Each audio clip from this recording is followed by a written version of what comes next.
Your Social Security check lands every month. Maybe it's $1,400, maybe it's closer to $2,000.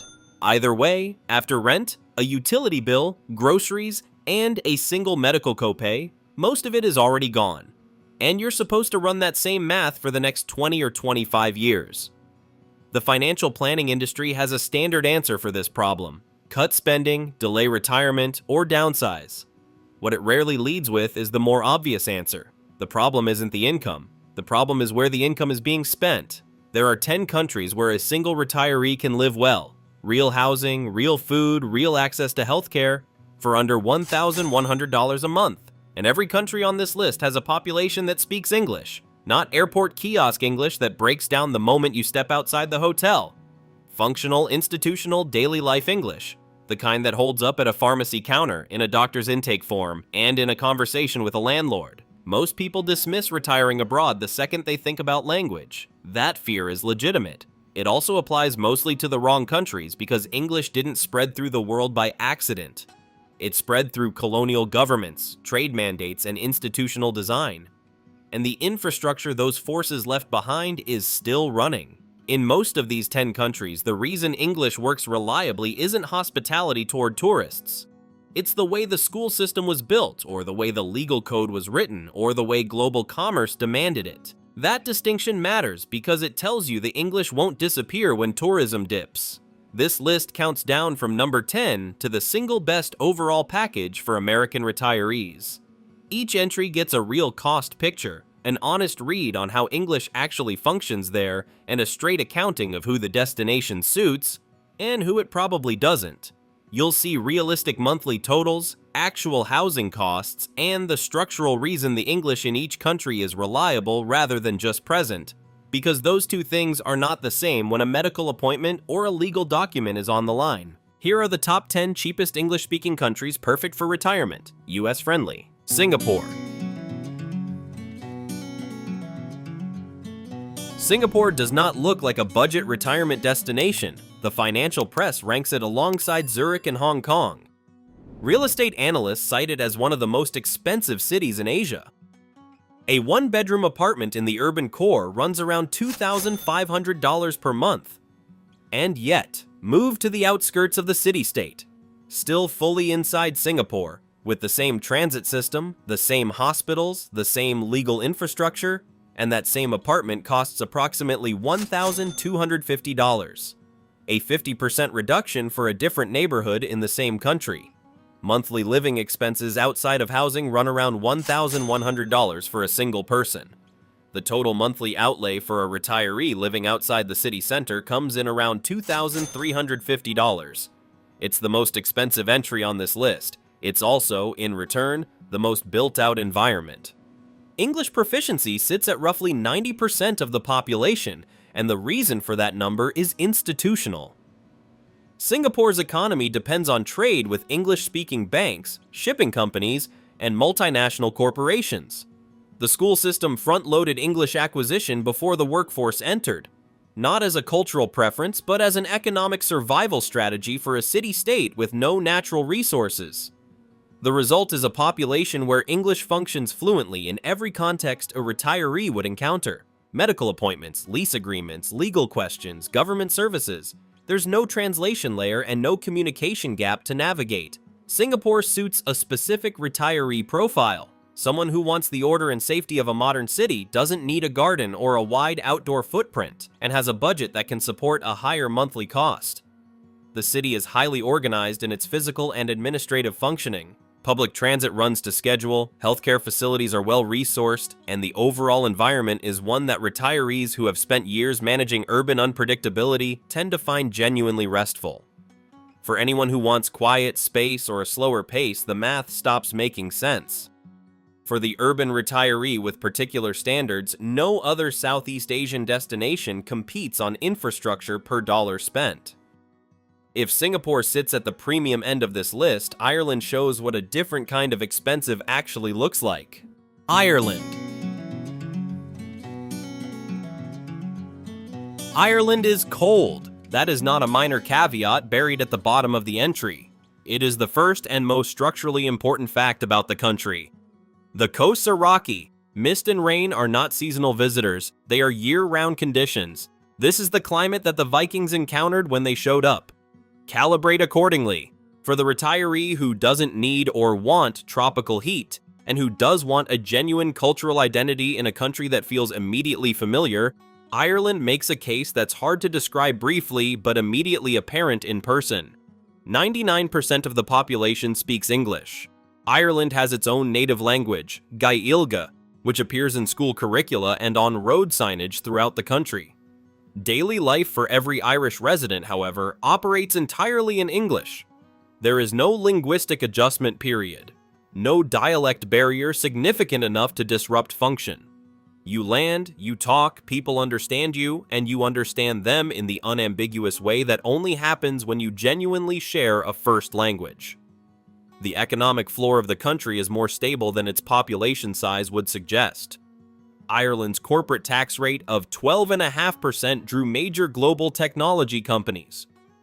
Google established a substantial headquarters there.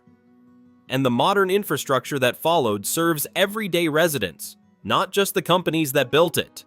Monthly living costs for a single person, excluding rent, run approximately $1,055.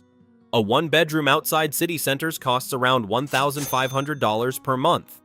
That puts total monthly expenditure above $2,500, the highest figure on this list.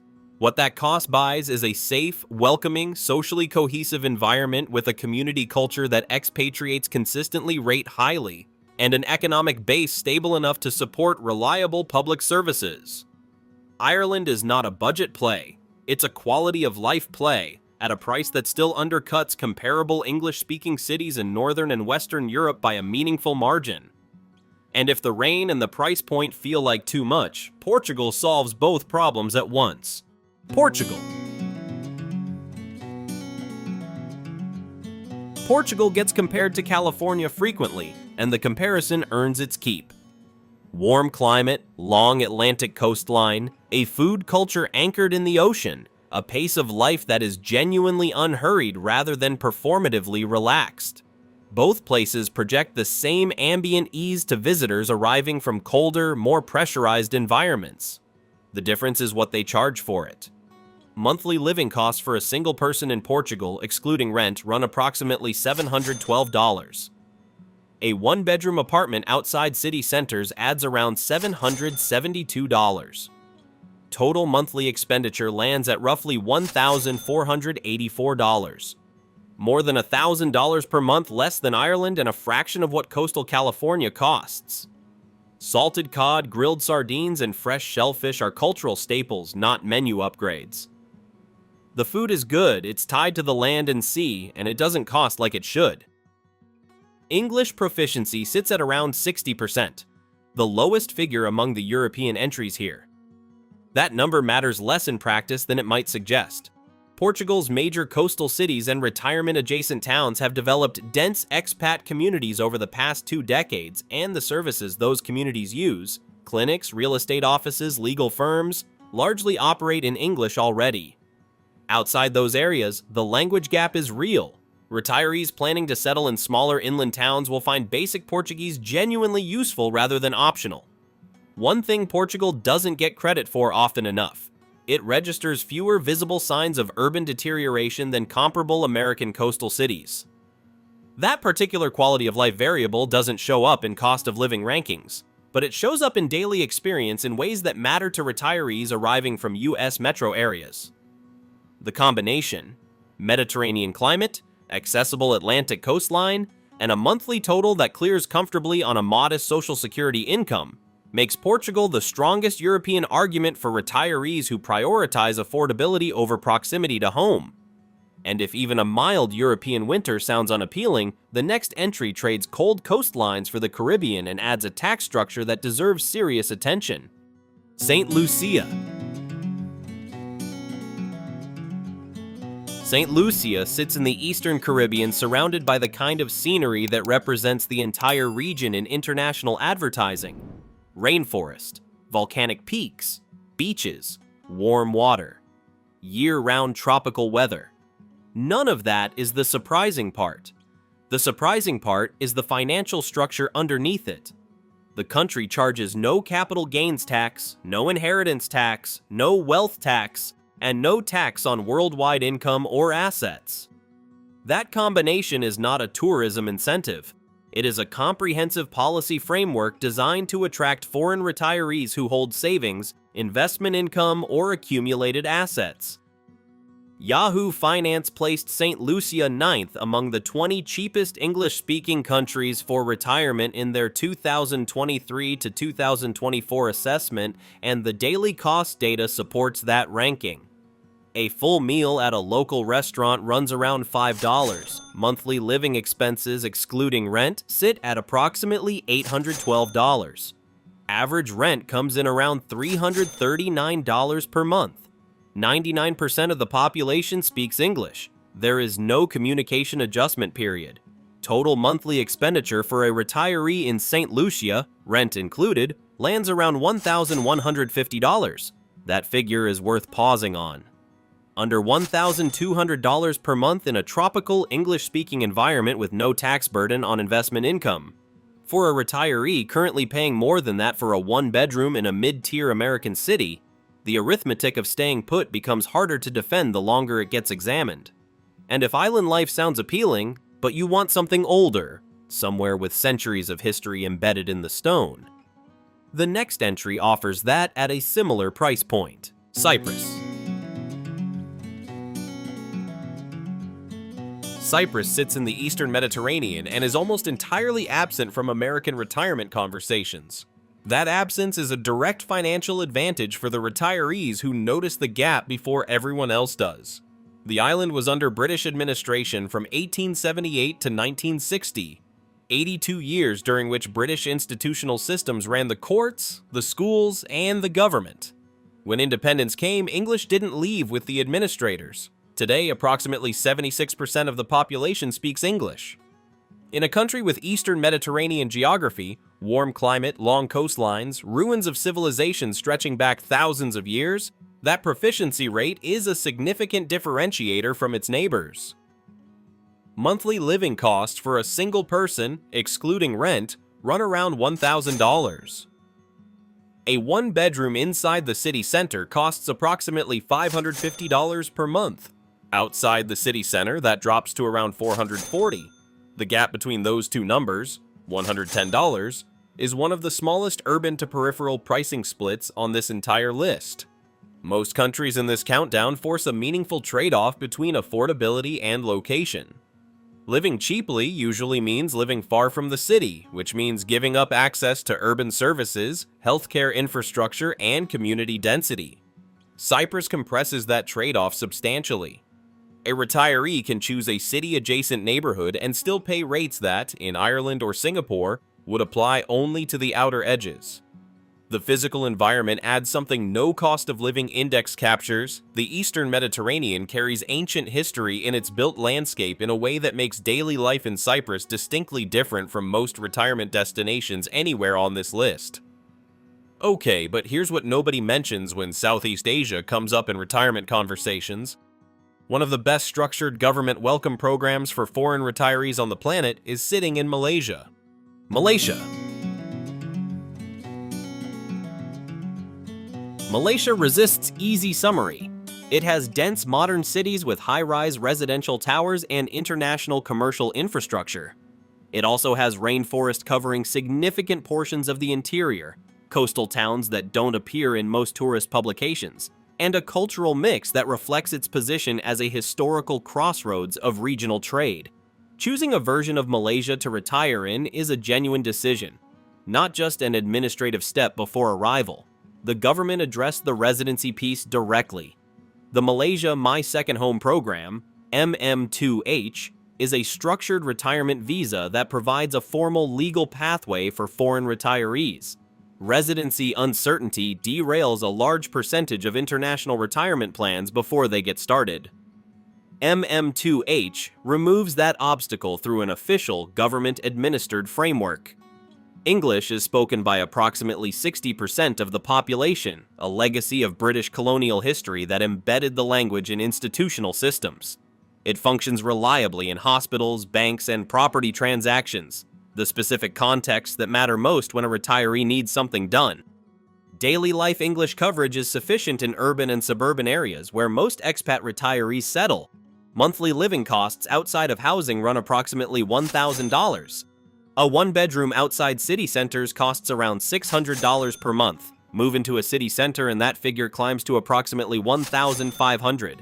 That $900 monthly gap between city and periphery is among the largest on this list.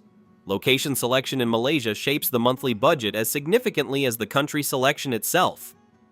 A retiree targeting a mid-range lifestyle, outside the city center with reliable access to urban services, lands around $1,600 per month in total.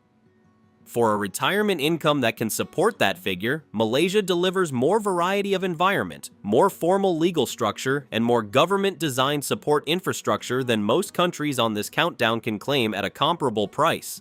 Jamaica. Yahoo Finance ranked Jamaica the fourth most affordable country for retirement in 2022. Most retirement planning conversations don't include it. That gap between the data and the mainstream discussion is one of the more straightforward corrections this list can make. Jamaica has been an independent democracy since 1962.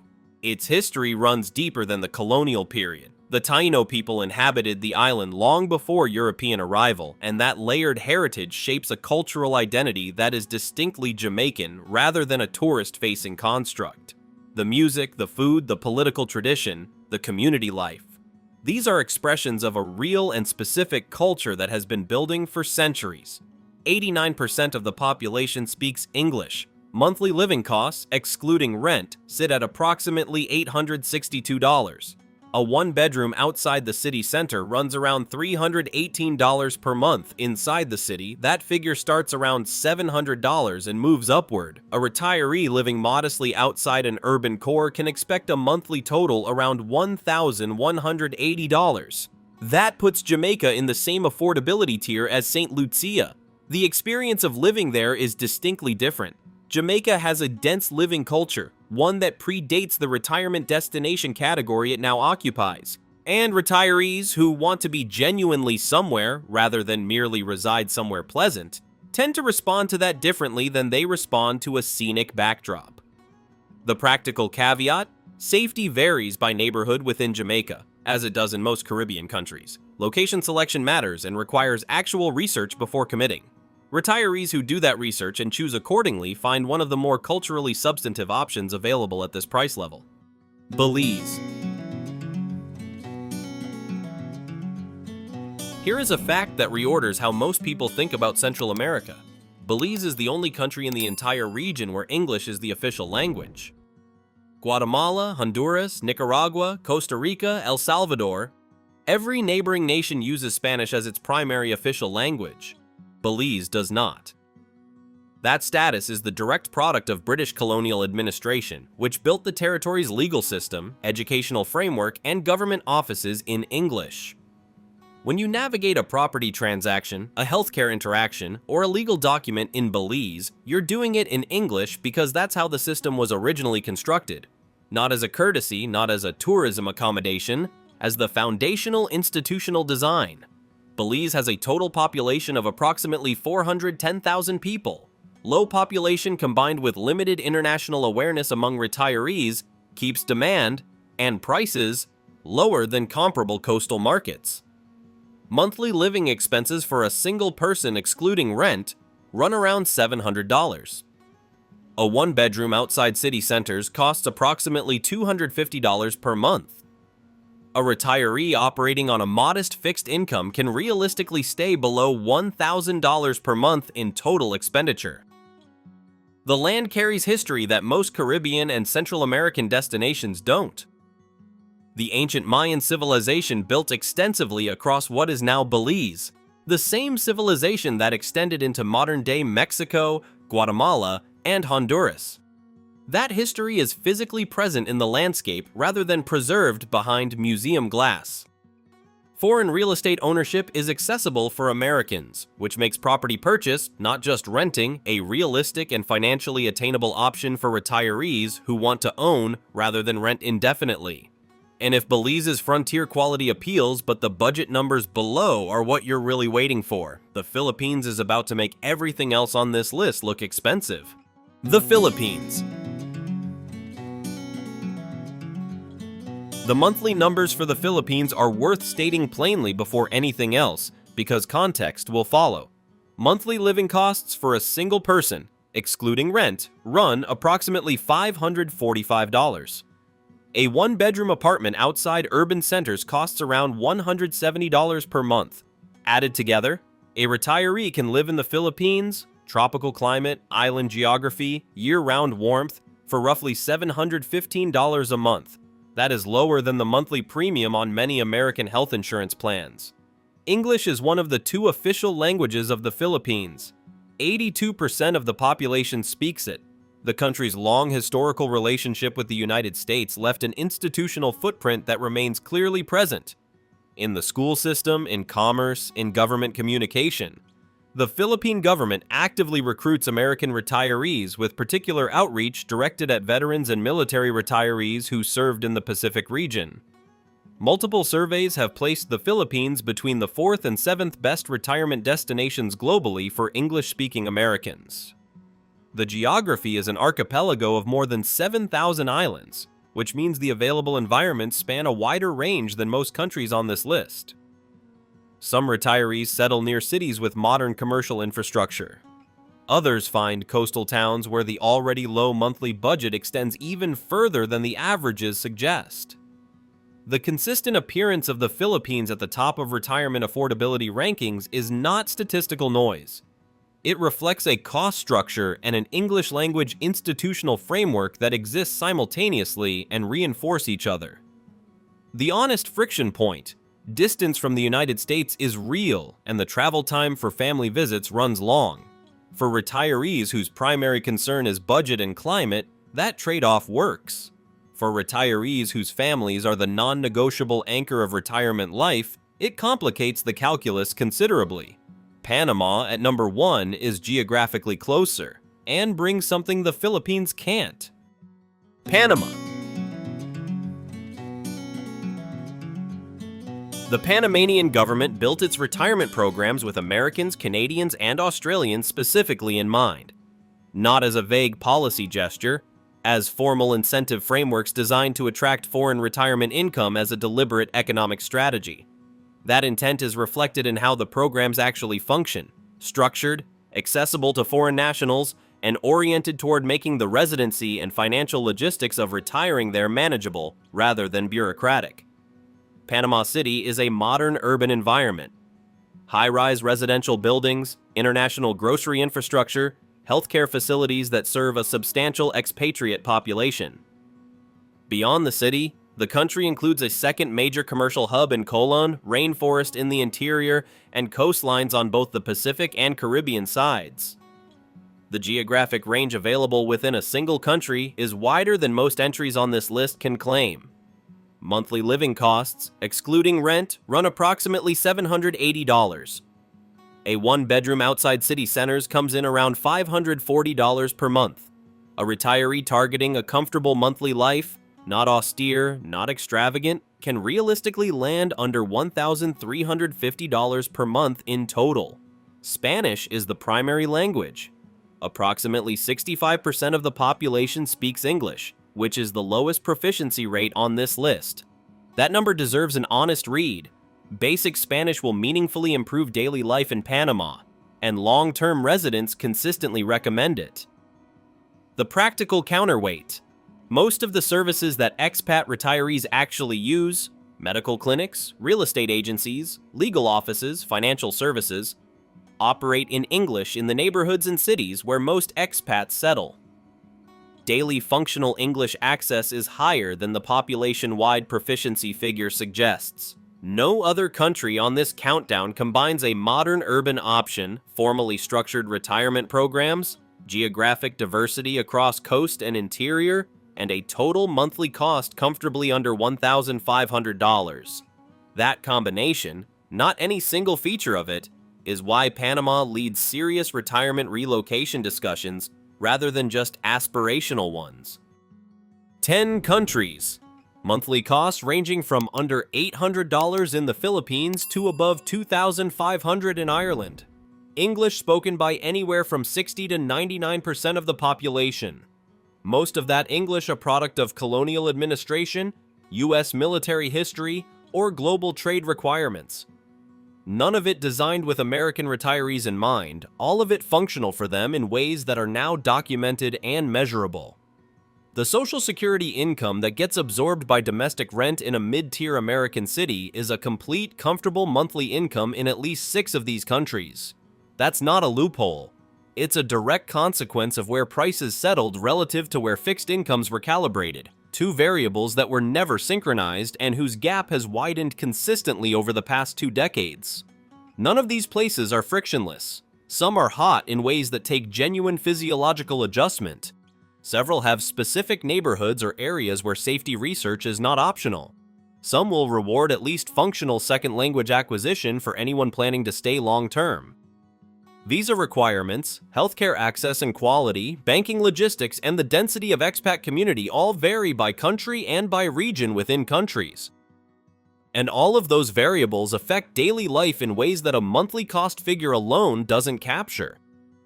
The research before any specific move matters as much as the decision to consider moving in the first place.